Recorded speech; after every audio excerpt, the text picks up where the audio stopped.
Okay, well, here's the third try at making a brush retaining setup so I could put this thing back together.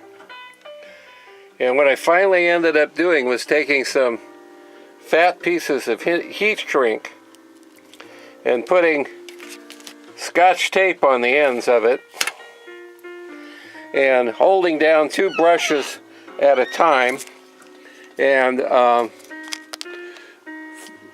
then wrapping the heat shrink around the corners of this brush holder and taping it on, and that had enough strength to keep the brushes and springs compressed.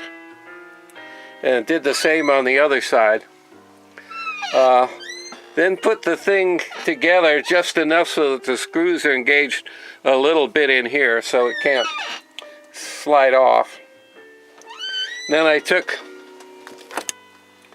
the dikes and cut off the tape, pulled the tape off and cut the tape off so when I dragged it through I wouldn't be getting any adhesive on the brush faces. And I dragged one out and I'm just about to drag out the other one here.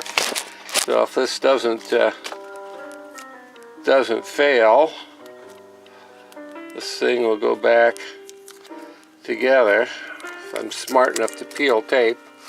So there it is. Okay, so now it's together.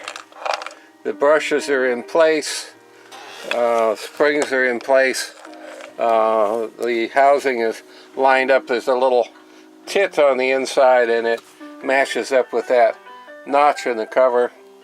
I made markings on here before I took it apart.